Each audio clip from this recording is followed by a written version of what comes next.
Jadi kalau saya lihat memang jadwal yang pas itu Rabu jam 8 ya. Jadi ya saya juga harus geser 2 mata kuliah lain, tapi ya biarlah Pak Yogi nanti yang mengatur ya, yang mengatur jadwalnya, dan perubahannya juga sudah sudah diumumkan oleh Pak Yogi ya. Oke. Jadi sebetulnya mata kuliah geomorfologi ini biasanya mengampu itu almarhum Pak Budi Kuswan sama Ibu Harnani ya. Nah, tapi karena Bu Harnani nampaknya juga kerepotan, jadi akhirnya saya membantu mengajar, dan lebih nanti kalau dari sisi saya lebih kepada morfometri ya, lebih kepada geomorfometrinya. Nah, kuliah hari ini kita membahas, nanti juga kan ada praktikum ya, ada praktikum, dan kalau saya seperti biasa memberikan kuliah itu tidak hanya saya terus ngobrol, tapi ada beberapa hal nanti yang secara mandiri bisa kalian kembangkan ya. Jadi misalnya selama ini kan kalau melihat kalian ini belum wajib ikut seminar pemetaan ya, belum kan ya. Itu selalu mengacu pada Widyat Manti ya, karena memang pada saat itu kita mendiskusikan kalau bisa geomorfologinya terbaru lah, kira-kira begitu. Nah, tetapi kemudian kalau kita melihat dari cara penulisan ilmiah, sebetulnya yang ideal itu untuk klasifikasi misalkannya itu menggunakan yang lebih general ya, karena Widyat Manti itu publish di IOP ya. Sementara banyak sekali buku-buku tentang geomorfometri yang membahas tentang bagaimana kita mengklasifikasikan kelas lereng dan seterusnya. Termasuk nanti pada saat kita bicara morfometri, skala itu menjadi hal yang sangat penting ya. Nah, oleh karena itu, ketika kita bicara morfometri ataupun geomorfologi, maka beberapa pendekatan yang coba kita pelajari. Jadi mungkin nanti kita menemukan pendekatan yang baru ya, karena ada satu buku yang cukup bagus ya, bagaimana melakukan analisa morfometri. Nah, karena bicara morfometri, bicara geomorfologi itu bicara tentang DEM, data digital representation model ya. Nah, sekarang source data DEM itu sendiri ada cukup banyak ya, tidak hanya yang dikeluarkan oleh BIG ya, tapi nanti ada Sentinel, ada INSAR, ada LIDAR, ada cukup banyak, sehingga akurasi dari morfologi ini akan menjadi semakin baik harusnya. Itu yang pertama. Yang kedua, misalkan ketika kita bicara pola aliran ya, nanti itu Bu Nani biasa banyak membahas ke sana, ada trellis, ada paralel, ada dan sebagainya, dan bagaimana teknik klasifikasinya. Nah, dengan menggunakan software dengan ArcGIS itu sudah ada juga gitu, tapi sejauh ini memang belum kita gunakan. Kemudian yang ketiga nanti terletak dengan penamaan satuan geomorfologi ya. Misalkan selalu ada perbukitan denudasional. Kenapa? Karena menemukan erosi ya. Jadi menemukan bukti-bukti longsor, 2 bukti longsor, kemudian ada foto, kemudian terlihat sebagai produk dari denudasional. Jadi kan namanya perbukitan denudasional. Nah, di dalam pendekatan morfometri itu ada parameter yang bisa kita gunakan sehingga kita bisa membedakan bahwa memang itu adalah pendekatan betul-betul perbukitan denudasional. Saya kira seperti itu. Oke. Nah, kalau kita bicara apa itu geomorfologi ya, ini kan secara bahasa geobumi, earth bentuk, ologi ya, itu adalah studi. Jadi geomorfologi adalah studi tentang bentuk muka bumi, kira-kira begitu ya. Nah, bentuk muka bumi ini sekarang, lalu kalau ditanya siapa sih yang belajar geomorfologi, yang kita perlihatkan. Jadi yang kita pelajari sebetulnya bentuk muka bumi ya. Jadi bentuk muka bumi. Nah, dalam bentuk itu sendiri kemudian dibagi menjadi dua ya, dua. Jadi landform, bentuk lahan, landscape. Nah, ini apa bedanya, kira-kira begitu. Nah, kalau dilihat dari definisi di bawah ya, kira-kira kalian bisa membedakan nggak apa bedanya landform sama bedanya landscape? Ya. Jadi yang dipelajari di geomorfologi itu dua saja, landform dan landscape. Ya. Dua itu. Ya. Nah, sekarang nanti kita mempelajari misalkan tipe landform, bukit, lembah, datar limbah banjir, sinkhole, murai, dan seterusnya. Tipe landscape, karst, fluvial, glasial. Kira-kira apa bedanya gitu ya? Oke, kalau yang belum ketemu, saya sudah menyiapkan di e-learning itu satu bab ya, satu bab tersendiri tentang dari Haggett ya. Itu yang nanti silahkan kalian buat resumenya untuk lebih memahami perbedaan antara landform dan landscape ya. Landform dan landscape. Jadi sehingga nanti pada saat penamaan itu tidak hanya sesimpel itu sebetulnya. Karena misalkan ketika kita bicara erosi dari data DEM itu bisa dilihat dari bentuk lereng sendiri ya. Nanti ada istilah konkav, ada istilah disebut dengan konveks. Jadi kalau kalian masih ingat teori fisika, ada lensa konkav, ada lensa konveks. Apa bedanya kira-kira itu?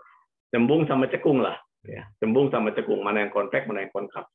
Coba diingat-ingat lagi. Nah, proses itu merupakan proses dari erosi. Kemudian ada lagi nanti tektonomorfometri, bagaimana kontrol struktur ya. Jadi kan kalau nanti di pola air disebutkan bahwa pola air trellis sangat dikontrol oleh struktur geologi ya. Definisi struktur kan tidak harus ada setar atau patahan, dia juga masih bisa berupa lipatan ya, fold. Nah, dari fold itu maka membentuk morfometri yang berbeda-beda. Oke. Ya. Nah, kemudian dari denudasional tadi, misalkan dari pola erosi, intensitas erosi, dan seterusnya, saya sendiri banyak, seperti saya jelaskan kemarin di kuliah geologi teknik, banyak mengamati perubahan permukaan dari morfometri sungai. Ya. Dan itu ada satu buku ya, dari Carlton, nanti akan saya bahas di kuliah ini, yang membahas tentang fluvial system. Jadi sistem sungai itu sendiri itu sebetulnya merupakan satu produk ya. Karena kalau kita lihat ya, kita bicara geomorfologi ini, kita lihat dari aspek kegeologian ya. Nah, karena siapa yang belajar geomorfologi misalkan editor jurnal internasional geomorfologi itu teman-teman dari geografi fisik. Bahkan ketua Asosiasi Geomorfologi Indonesia itu kepala BIK Prof. Aris Murfahing itu dari geografi fisik GM. Ya.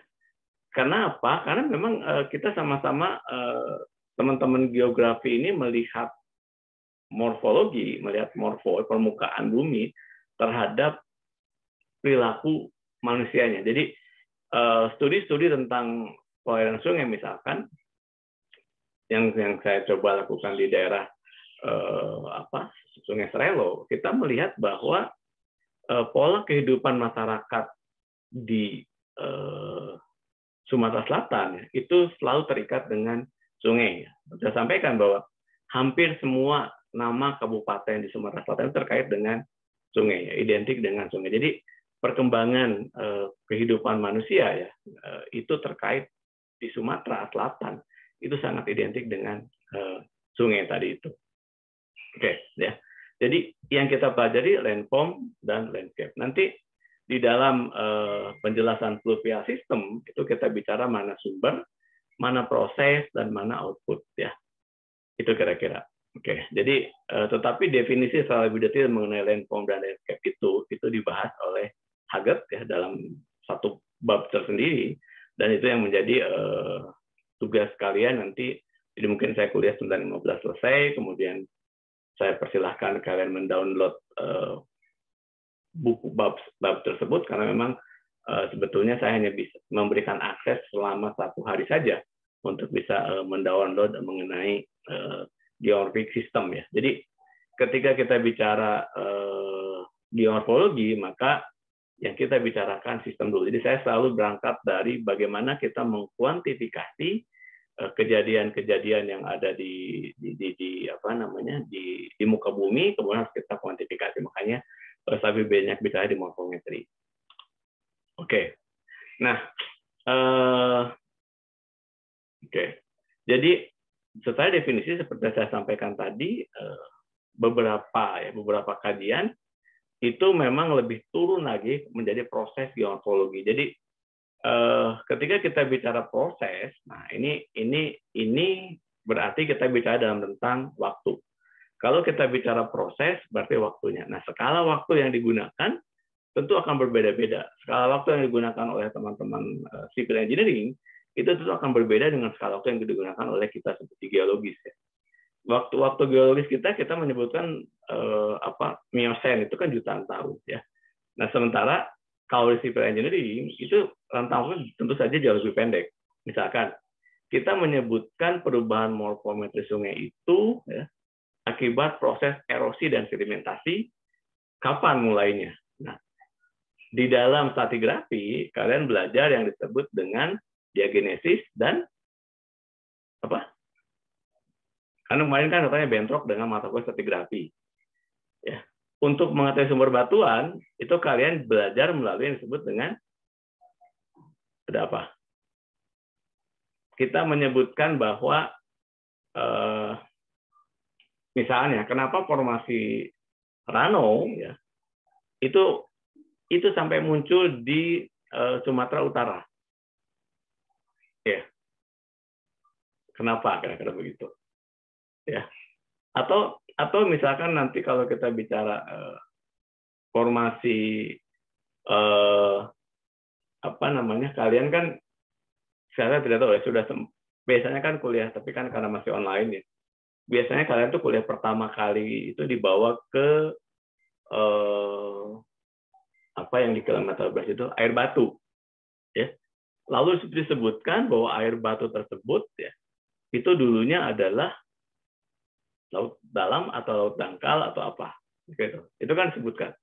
Nah, proses itu sendiri sebetulnya merupakan proses dari geomorfologi di masa lalu. Lalu nanti ya yang saya ingat kebetulan bimbingan saya lagi membahas mengenai formasi Sawalunto, ditemukan bahwa dia itu sifatnya adalah by the river. Yang ditemukan dari mana? Dari adanya struktur sedimen. Struktur sedimen begini itu ada proses by the river. Ya. Nah, kemudian nanti kita bicara lagi di point bar. Ada point bar itu apa? Ada proses dan nah, proses itu dari geologi kan rentang waktu sangat panjang. Tapi dalam ilmu lain kita lebih pada yang kedua ini, current proses. Ya. Sementara kita bicara yang past proses. Jadi proses-proses di masa lalu yang kemudian bisa kita lihat sebagai bentuk di masa sekarang.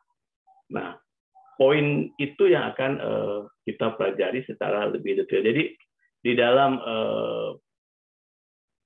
ilmu di geologi kita mempelajari geomorfologi itu lebih banyak kepada past proses, ya. Proses-proses di masa lalu. Oke. Tapi kalau di current proses itu banyak dialami pada teman-teman teknik sipil. Oke, saya coba bawa sedikit ya bagaimana ilmu geomorfologi ini berkembang ya. Kalau dari sisi geologi ya pertama kali memang yaitu William David Morris ya. William Davis yang pertama kali disebut dengan Bapak Geomorfologi.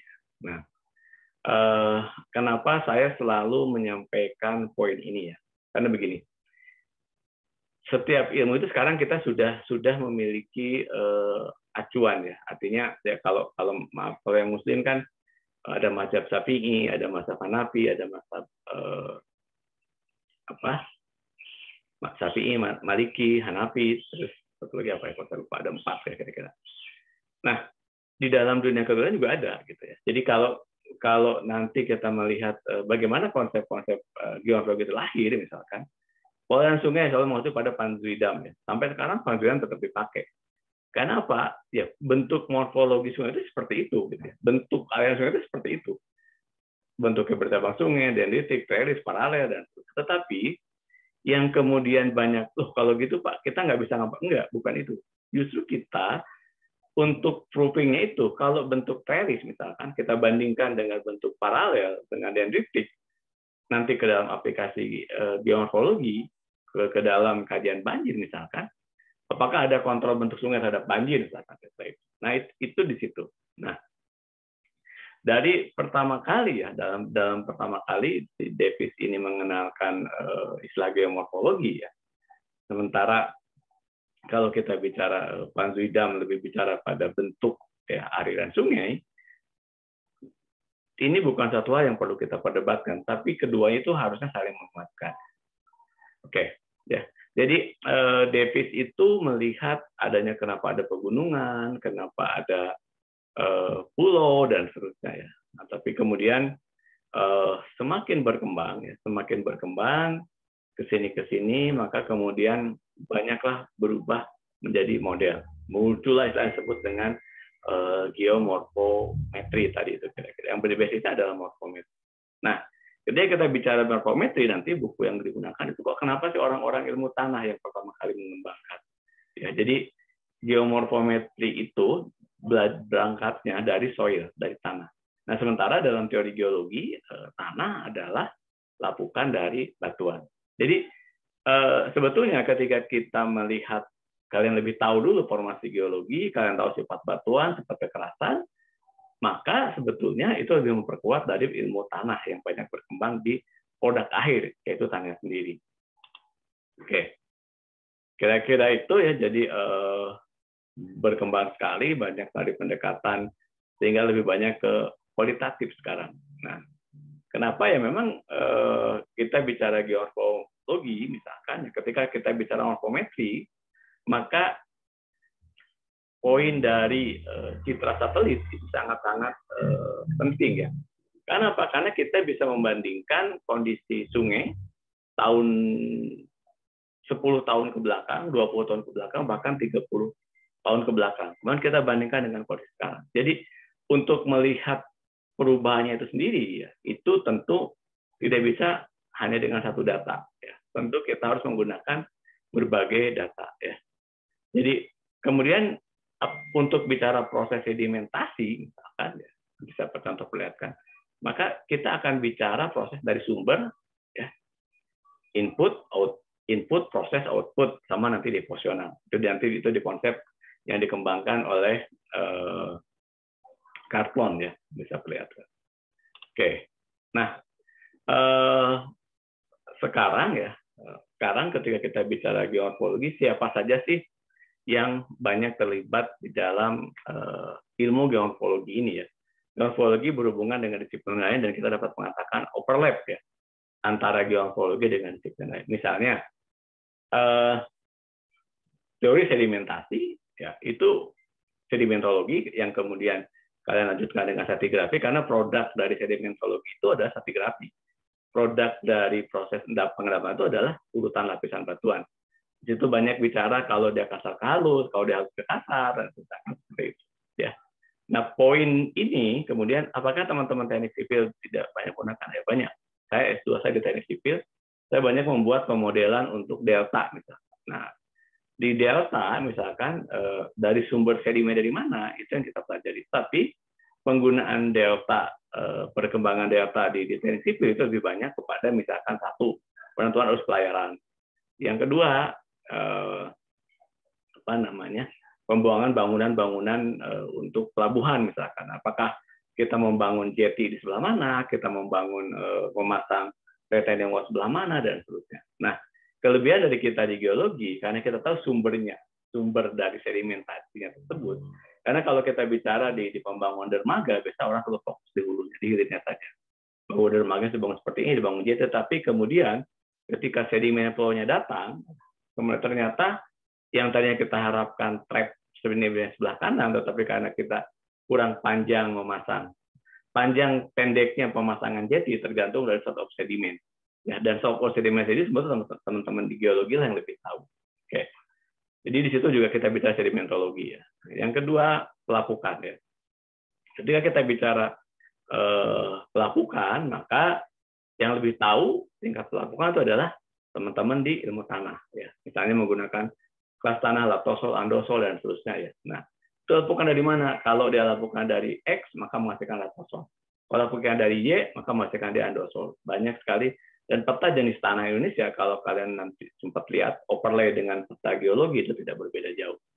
Dan yang kedua adalah ya karena kita bicara pelapukan, maka sebetulnya ahli kimia juga berperan di situ. Nah, misalnya endapan kalau nanti kita bicara dengan geologi sebagai sumber daya, endapan timah yang ada di Pulau Bangka itu kan endapan preset semua. Itu adalah dari proses sedimentologi yang dia sifatnya lepasan. Jadi timahnya di Pulau Bangka itu bukan sebagai source, jadi tidak ada gunung timah kayak kira begitu.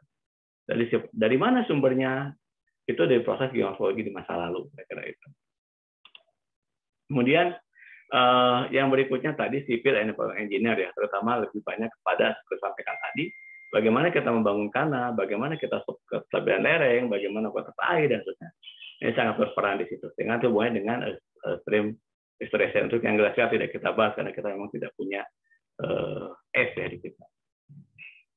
Sehingga dari situ bisa kita simpulkan bahwa ketika kita belajar geomorfologi, maka yang kita lihat adalah aktivitas manusia yang kemudian menghasilkan bentuk geomorfologi dan kemudian agent ini yang membawa perubahan, apakah angin, air, ataupun es. Yang banyak dibahas di Indonesia, karena kita misalkan tidak punya, kita tidak mengalami angin puting beliung, tetapi lebih banyak pada proses air. Makanya kemudian di dalam geomorfologi kita lebih banyak membahas proses agentnya itu, yang banyak melakukan perubahan itu adalah sungai. Makanya saya lebih banyak membahas di pluvial system. Oke. Lalu apa manfaat belajar dari geomorfologi ya? Ya, terutama nanti kalian ketemu saya lagi di hidrogeologi itu sangat pengaruh. Bagaimana menentukan daerah resapan, bagaimana menentukan daerah konservasi. Ya, itu nyambung ke yang kedua ya.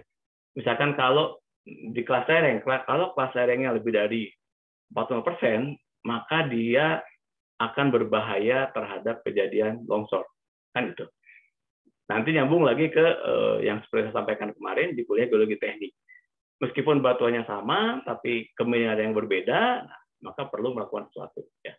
Jadi geomorfologi ini akan berguna. Tetapi yang perlu kalian ingat adalah tidak bisa begini.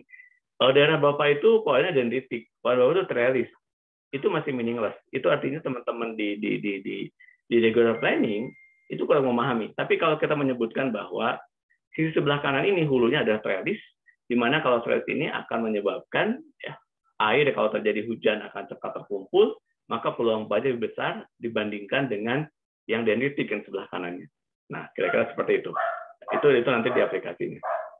Kemudian yang engineering work and construction activity, saya kemarin memberikan contoh bagaimana terjadinya di kuliah awal di gambar pertama di geologi teknik disebutkan adanya erosi tebing sungai itu sangat dipengaruhi oleh proses morfologi, kira-kira begitu.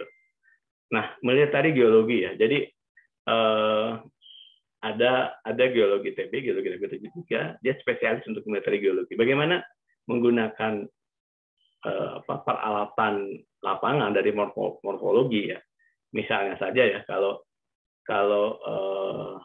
teman Muslim mungkin pernah belajar mengenai perang Uhud ya, kegagalan keberhasilan itu ya berdiri di Bukit Uhud, itu kan aspek morfologi yang dilihat. Melihat musuh di bawah, ketika musuh datang, maka kemudian pasukan pemanah bergerak. Itu salah satu pemanfaatan militeri geologi ya. Ya meskipun mungkin pada saat itu istilahnya lebih kepada melihat perbukitan dan seterusnya. Nah, yang terakhir adalah urban geomorfologi.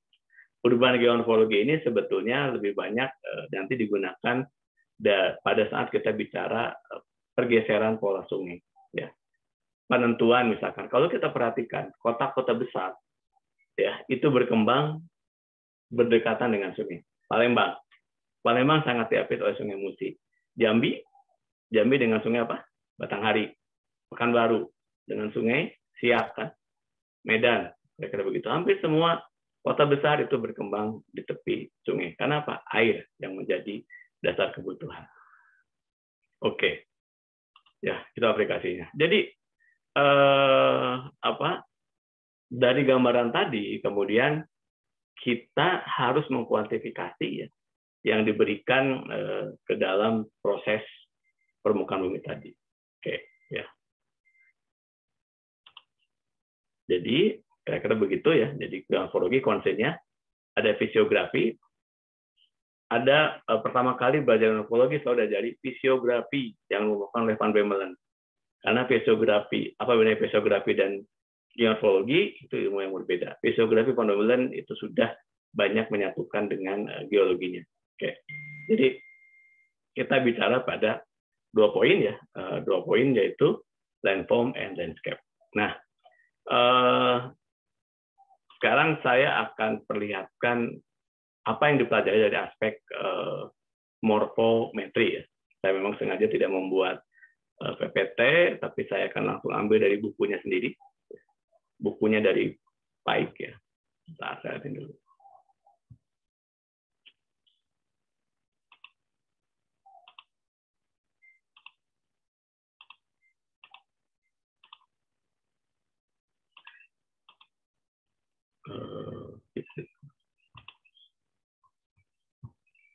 Oke.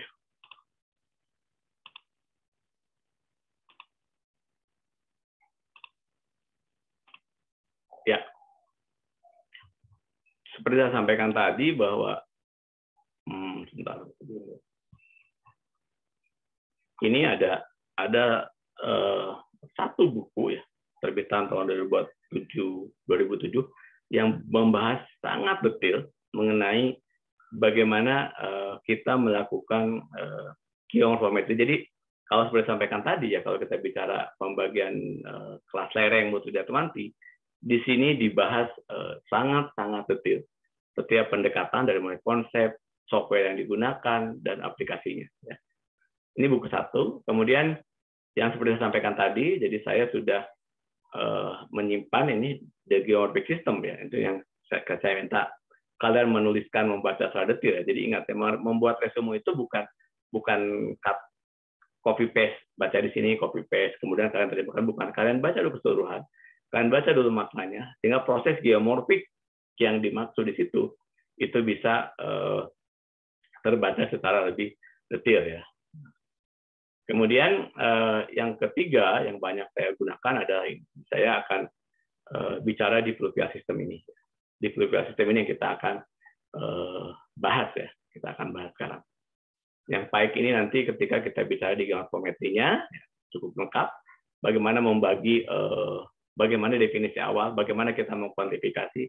Saya contohkan saja satu bagian dari ini sebenarnya cukup banyak karena memang ini kumpulan dari beberapa penulis. Oke. Ini persamaan matematikanya, ini membuat grading dan seterusnya. Bentar. Ya.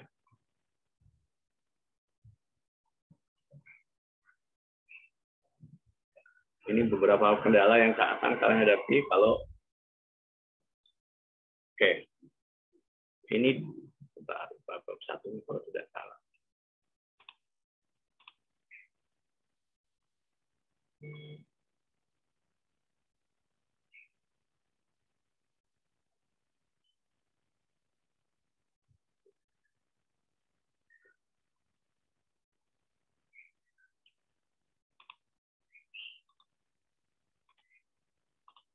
Oke, ya. Jadi saya kenalkan dulu saja, nanti lebih detailnya dibahas di kuliah saya, di kuliah kita minggu depan. Bagaimana untuk tentang, tapi poinnya adalah ketika kita bicara apa namanya, bisa pakai not. Oke.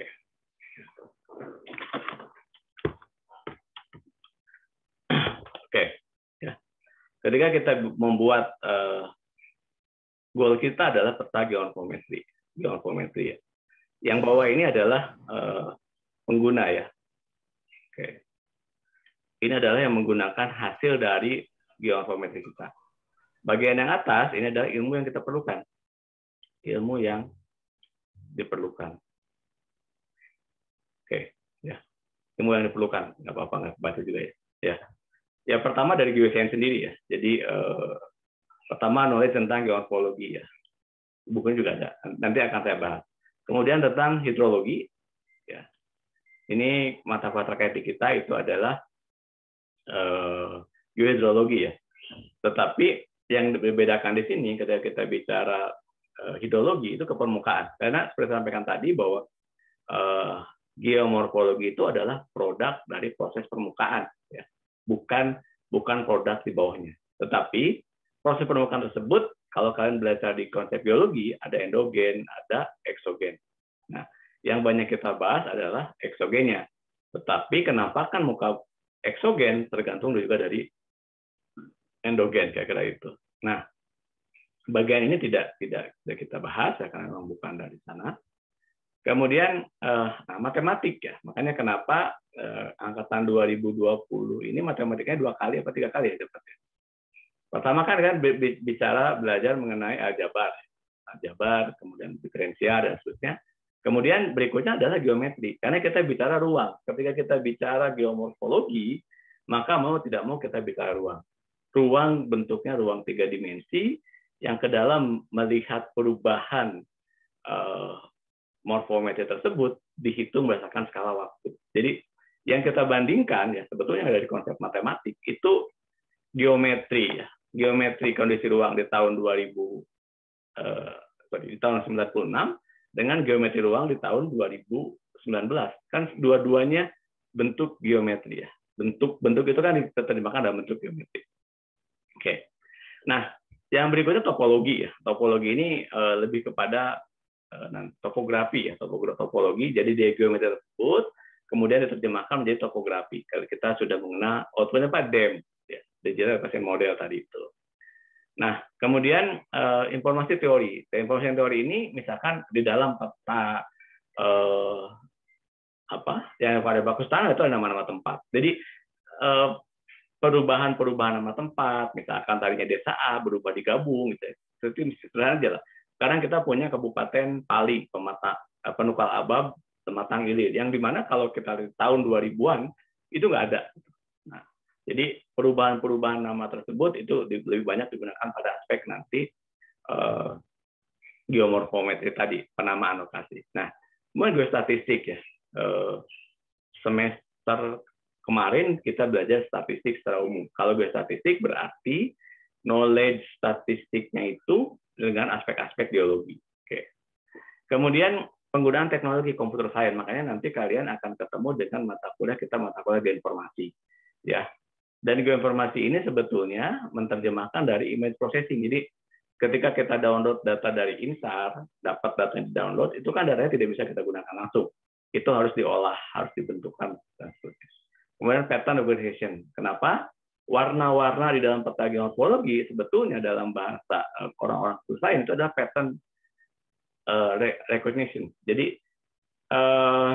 misalnya sederhana lah, kalau kalian menggunakan CorelDRAW dengan menggunakan ArcGIS, begitu menampilkan warna itu sebetulnya menggunakan pattern recognition. Ya. Jadi yang membedakan adalah proses perhitungannya. Ya. Jadi kalau kita melihat kemudian rank A ditambah dengan pola B, maka kita mendapatkan pola aliran, kira-kira itu. Oke. Nah, saya close. Sekarang apa yang mau kita bahas sekarang tentang ini Cartan ini ya. Oke. Nah,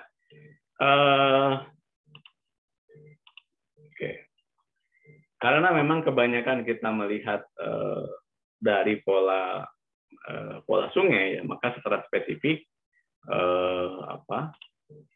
karton inilah yang akan kita gunakan, ya, karena di sini dia bicara mengenai proses, ya. Jadi input, input, output, dan store. Store ini disimpan. Ya. Nah, kalau kita bicara sistem sungai, maka apa yang harus kita bayangkan?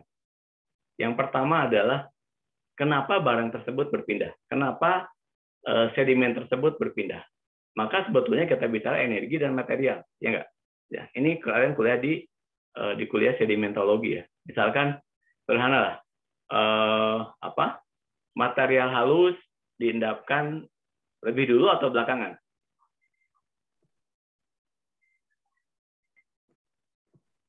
Biasanya belakangan, Pak. Ada yang bisa menjawab? Belakangan, Pak. Belakangan, oke.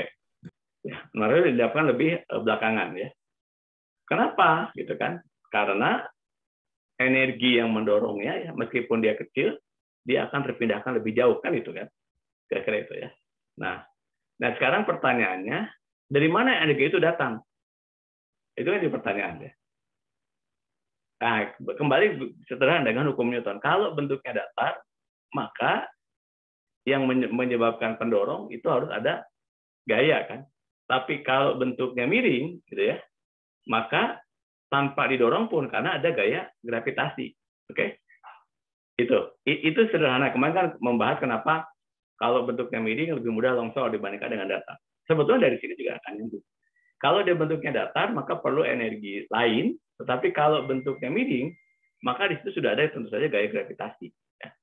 Jadi kalau di hukum Newton tentang gerakan, ini kan, dia baru bisa bergerak. Tapi kalau bentuknya miring seperti ini, suatu benda, ya, ini hukum Newton 1 kan, ya, dia secara, kalau ini bentuknya miring, posisi dia itu memang siap untuk bergerak. Tapi kalau bentuknya datar, tanpa ada yang mendorong, dia akan bergerak. Nah, kita bicara erosi dan sedimentasi itu dari sini pendekatannya sebetulnya. Ya, jadi ketika bentuk miring lereng, ya, lereng yang sudah miring, maka sebetulnya kondisi lereng tersebut, ya, berpeluang untuk mengalami erosi. Kira-kira itu. Nah, pendekatan yang mereka gunakan disebut dengan hypsometri nanti. Ya, jadi misalkan ketika kita membuat kajian di satu daerah di Sulawesi, di Gorontalo itu ada Dasar Danau. Danau tersebut secara hypsometri memang akan mengalami proses sedimentasi. Ya, karena apa? Dari posisi hypsometri sendiri sudah menunjukkan ke arah sana, kira-kira begitu. Oke, ya.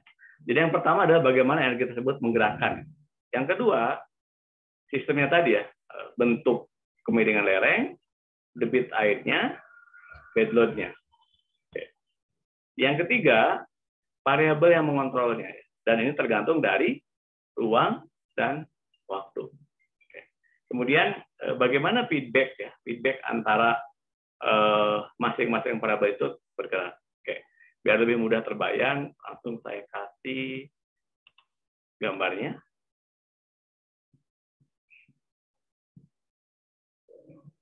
Oke. Jadi karton sendiri, ya, langsung membagi ke dalam 3 zona, ya, ke dalam 3 zona, ya. Yang pertama adalah zona produksi, karena kan tadi prinsipnya adalah input, ya, proses, kemudian store, ya. Oke. Input, proses, dan store, ya, 3 proses ini. Nah, kalau kalian belajar di sini, ini adalah nanti bicara stadia sungai. Ada muda, ada, kalau menurut apa? Setelah muda, dewasa, dan tua. Kan itu kan? Muda, dewasa, dan tua. Nanti hubungannya dengan bentuk lembah sungai. Ada bentuk P, ada bentuk U, ya, detailnya di sana. Nah, kalau dari sisi, karena kita nanti saya banyak bicara di geomorfo metri, maka sebetulnya saya lebih banyak bicara pada proses sedimennya yang tadi. Di bagian ini, apakah kenapa di sini sebut dengan zona production? Kira-kira kenapa?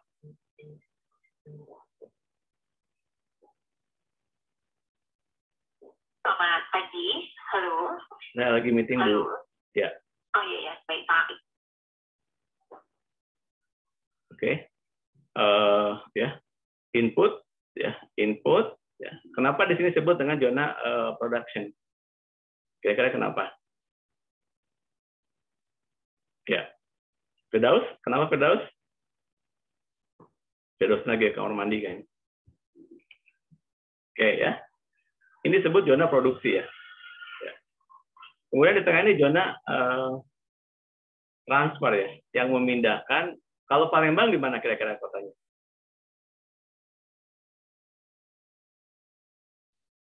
Kalau Palembang di mana?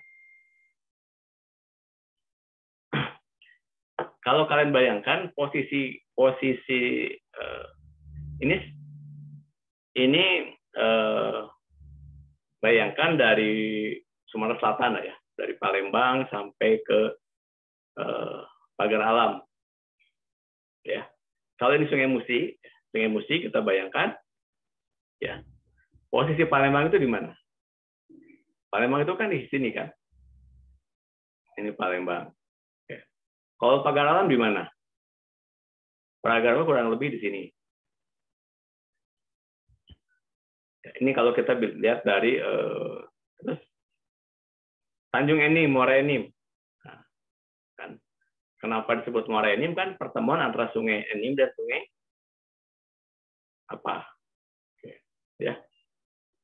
Oke, atau ada yang siapa tuh yang dari Muara 2 itu? Ya, Adrian ya. Adrian itu kan di Muara 2 itu pertemuan antara Sungai Komering dan Sungai apa tuh? Itu di zona mana? Zona produksi atau zona transfer ya? Oke. Nah, dari sini kan sebetulnya kita bisa memberikan gambaran. Kita belajar lagi kalau di zona transfer dengan bentuk-bentuk sungai seperti ini kenapa menghasilkan bentuk produk yang seperti ini? Kira-kira itu, ya. Oke. Kenapa bentuknya seperti ini? Kenapa yang atas bentuk seperti ini? Nah, ini nanti dibahas di tipe jenis lembah sungai tadi. Jadi tipe sungai dewasa, tipe sungai tua, dan tipe sungai muda ya. Nah, oke. Saya lihat dulu ya. Oke. Sehingga dari poin tadi kan yang kita lihat itu adalah bentuk sungainya, produknya itu adalah ini. Ya. Jadi channel food line system tadi itu ya, itu bentuknya ya, hilirnya itu adalah yang kita bayangkan Kota Palembang. Kota Palembang itu kan sudah bentuknya datar, di situ Sungai Musi itu kenapa ada Pulau Kemarau misalkan. Bagaimana sih proses pembentukan Pulau Kemarau ya? Itu apakah akibat dari adanya beting sungai dan seterusnya kayak itu. Nah, di dalam karta ini membahas faktor-faktor yang mempengaruhinya, faktor-faktor yang menyebabkan bentuk dari muka sungai tadi itu. Dan di gambar ini menunjukkan faktor mana yang paling memberikan pengaruh ya. Jadi semakin keluar, misalkan tektonik ya. Tektonik itu, ini cara bacanya begini. Kalau kita bicara tektonik, maka tektonik itu tergambarkan dari kondisi peta geologi. Kemudian akibat dari tektonik juga kita bisa dari topografi, kira-kira itu.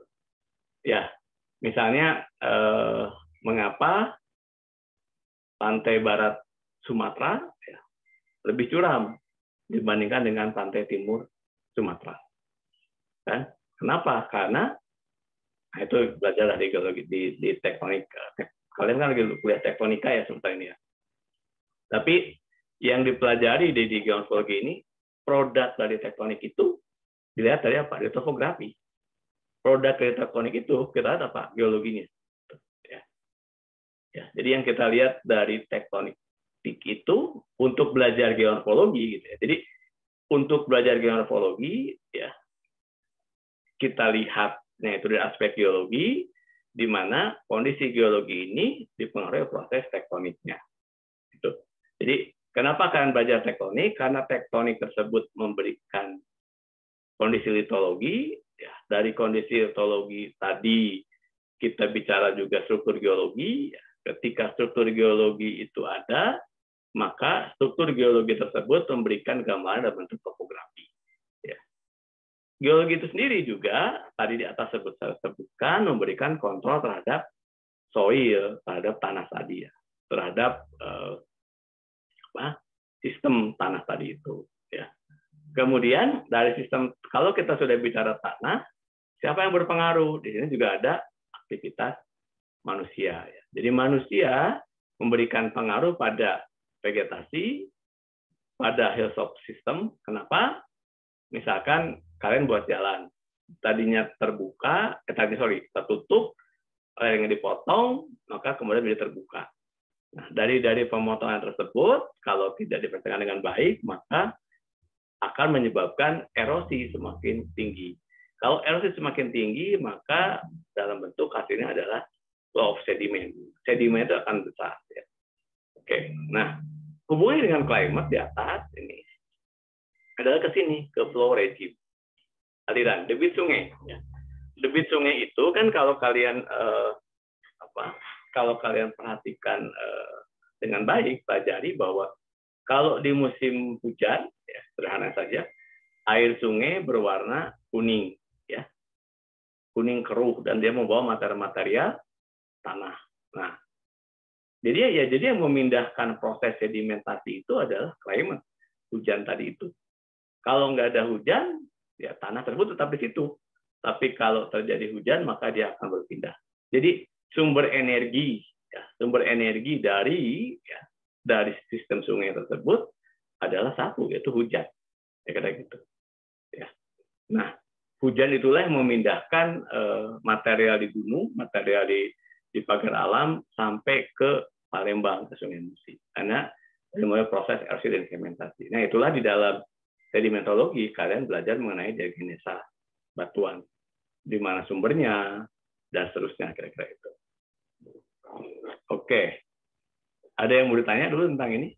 Nah, yang dipelajari nanti, jadi yang nanti ini semua, ya, pendekatan tersebut, yang kita ada produknya. Nanti kalian banyak mengetahui, oh ini pola realis, pola aliran, dan seterusnya.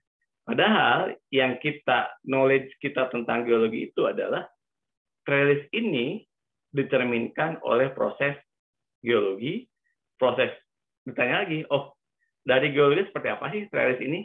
Kita menemukan bahwa trellis itu, ya kan nanti Bu Rani menjelaskan, kalau dia banyak struktur geologi, maka dia bentuknya adalah trellis. Karena dia itu terpotong-potong oleh bla bla bla bla.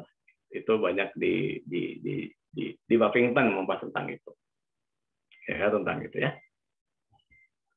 Oke.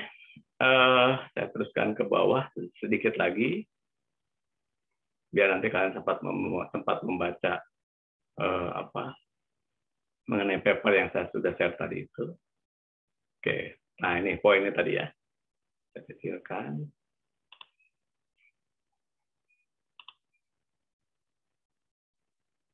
Nah, oke. Part ini membahas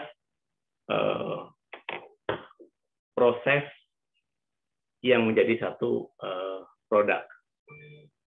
Tahu apa yang disebut agradasi? Apa yang disebut degradasi?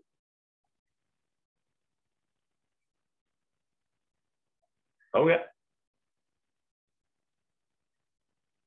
Nah, ini pada diam semua ini. Oke. Tahap pertama itu ya di dalam yang pertama itu, ini kan seperti begini. upstream, hulu, hilir, di mana hilir ini ya tergantung diberikan suplai sedimen, gitu kan. Oke, ya. Kemudian di tahap pertama, ya, kalau di hulu tidak ada perubahan, maka di hilir pun tidak ada perubahan, ya. Base flow yang tadi itu ya. Oke. Tapi kalau di hilir ada inclination, ada kenaikan, maka di hilir maka terjadi agregasi, kenaikan. Jadi mudahnya kalau tidak terjadi sedimentasi dari hulu, maka di hilir pun tidak akan mengalami perubahan pola sungai tadi itu. Oke.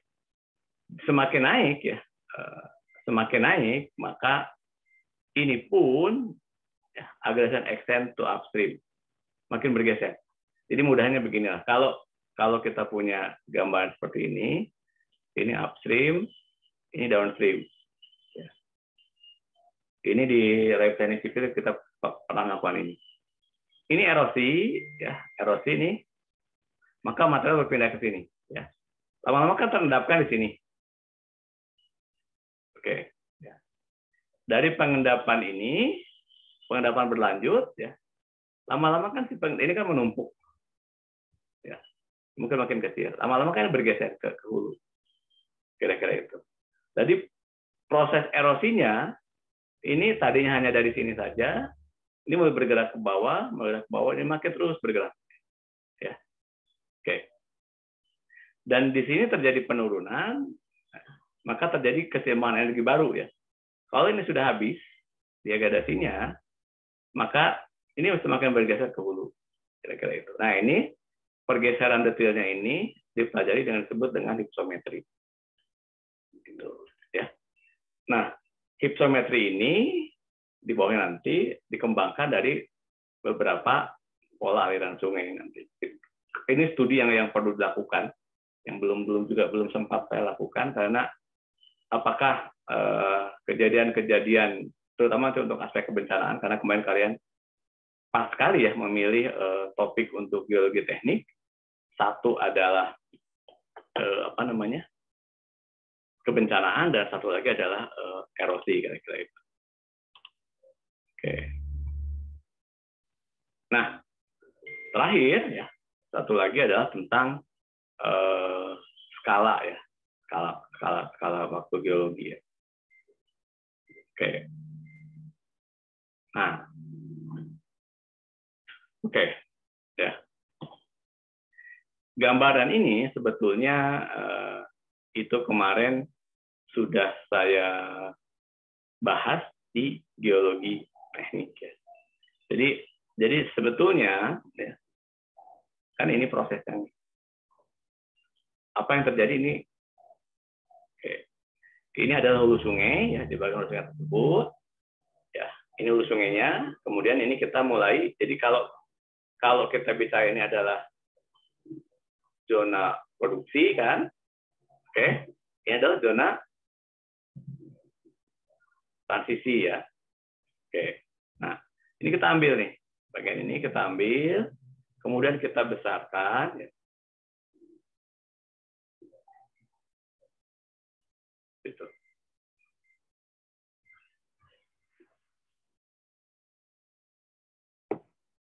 Oke. Ya. Kemudian kita besarkan. Jadi bentuknya seperti ini. Nah, kalau kita besarkan lagi, sebetulnya terjadi proses erosi dan sedimentasi. Ya. Oke, inilah yang disebut dengan pola erosi sedimentasi di saat sekarang. Oke, ya. Mengingat pola erosi sedimentasi sekarang. Jadi pola ini ya, ini kan prosesnya. Tapi yang kita lihat di geomorfologi adalah produknya. Ya. Proses bergesernya ini adalah proses. Dia bergeser ke kanan, dia bergeser ke kiri dan kira-kira itu. Tapi yang kita lihat itu adalah produknya, ya, bentuk sungai itu tadi. Dan ini sendiri kan banyak dibahas mengenai misalnya kalau kalian belajar mengenai dinamik dan seterusnya tentang sistem ini saya kenalkan saja. Di bagian-bagian belakangnya nanti kita akan banyak bicara mengenai ini buku-buku yang digunakan ya. Tapi yang kalian baca, jadi saya kasih waktu sekitar 30 menit untuk membaca ini dan kemudian silahkan dibuat resumenya ya dan dikumpulkan paling lambat besok ya, karena saya tahu habis ini kalian ada kuliah lain. Sebelum saya akhiri, di sini nanti banyak bicara nih pola aliran sungai, cara perhitungannya, kenapa bentuk dolina, kenapa bentuk molina, kenapa bentuk terusnya.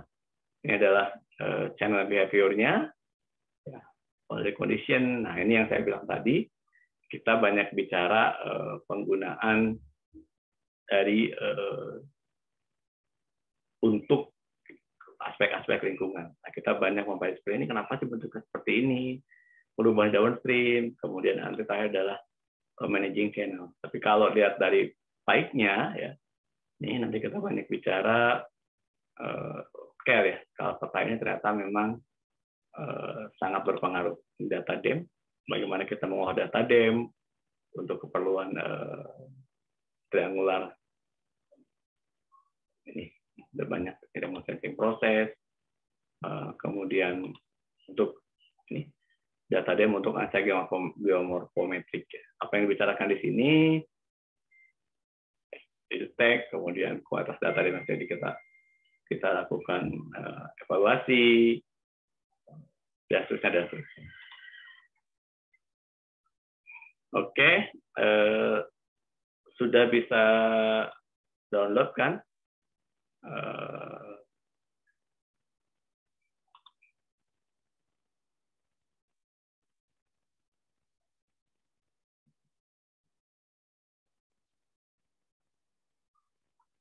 Oke, saya cek di link SID.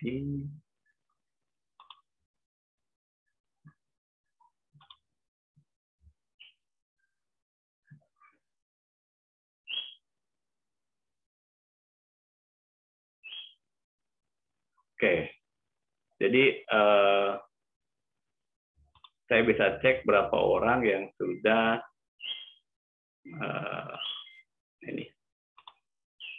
ini sudah ada ini link yang saya kasih tadi, sudah ada 14 orang yang download filenya, kemudian untuk yang materi kuliahnya 7 orang yang sudah download. Jadi yang download itu materi yang ini ya, yang untuk dibuat resumenya. Ini sudah naik jadi 15 kira-kira begitu. Jadi dengan teknologi sebetulnya saya bisa melihat siapa yang aktif kuliah, siapa yang hadir, siapa yang ghosting gitu ya. Itu bisa dilihat. Oke, biar kalian punya waktu untuk membaca dan mendiskusikan, nanti akan saya akan live dari ini.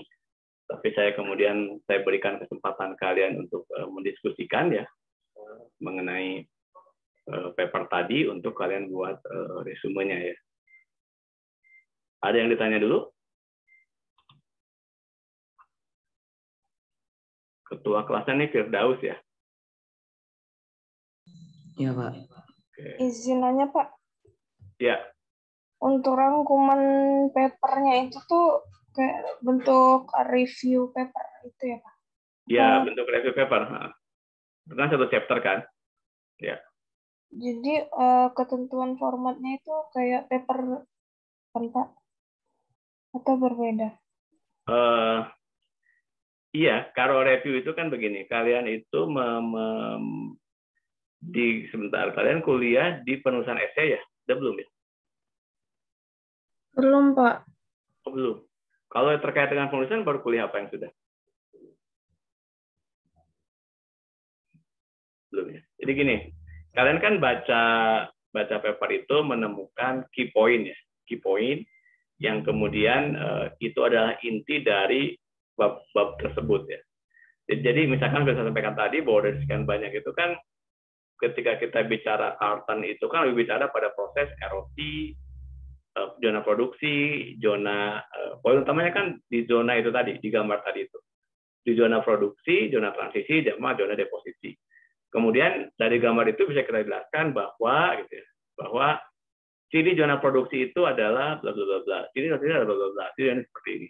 Kemudian apa yang pengaruhinya? Oh, ternyata adalah energi dan kira-kira itu ya. Poinnya adalah ketika kalian membaca geomorphic system tadi sudah terbayangkan bahwa bagaimana proses erosi, sedimentasi, ya, erosi, transportasi, sedimentasi dapat memberikan gambaran permukaan bumi, kan itu poinnya. Faktor-faktor apa saja sih? Misalkan kalau struktur geologi itu banyak pengaruh di bagian mana? Itu saya buat resumenya. Jadi nanti pada saat belajar tipe trellis trellis ini ternyata lebih dipandu oleh poin A, kira-kira itu. Ya.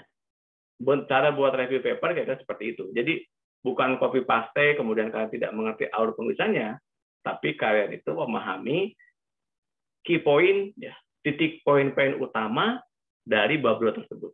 Ya. Bab 2 tersebut kan bicara tentang geomorphic system. Poinnya apa sih? Kalau dilihat dari saya simpel saja, apa sih yang dilihat dari bagian ini, dari bagian kalau di kartonnya cukup bagus ya, karena dia cukup mulai dari bagian ini. Apa yang dipelajari dari bagian inilah yang menjelaskan mengenai fluvial system. Jadi bagaimana energi dan material tersebut, apa saja variabelnya, bagaimana variabel tersebut terhubung dengan yang lainnya, terus apa dampak dari variabel A ke variabel B, gitu kan. Terus itu kira-kira. Nah, ketika kalian membuat resume ini, temukan dulu poin ininya. In this chapter you will learn. Nah, jadi kalau buku karton ini enaknya begini. Buku ini akan tentang ini, tapi di bukunya Haggett ya, bagiannya tidak dijelaskan. Sebetulnya bab ini ngebahas apa sih? Tidak. Dia langsung memberikan covernya ini. Greensack water and rock, wearing away land surface, the building up of the land surface, human inundation. Jadi poin dari bab ini membahas 4 poin ini. Lalu penjelasan detailnya kan di bawah. Nah, kalian buat resumenya. Yang disebut dengan grand cycle water rock itu apa sih? Yang disebut dengan wearing away of land seperti apa sih? Itu ada penjelasannya. Nah, poin itu yang dibuat resumenya sehingga kalian paham. Oh, sebetulnya seperti ini, human inundation. Manusia dan denudasi. Sebetulnya seberapa besar sih pengaruh manusia terhadap denudasi? Kira-kira itu. Nah, itu dibuat resumenya. Gitu. Oke, kebayang? Nova ada yang nanya? Iya, Pak. Ya. Oke. Terima kasih, Pak. Ada lagi?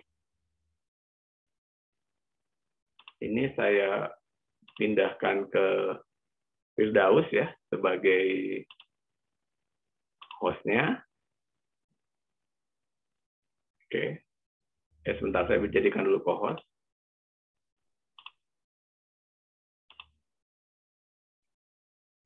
Biar ini saya recordingnya saya matiin.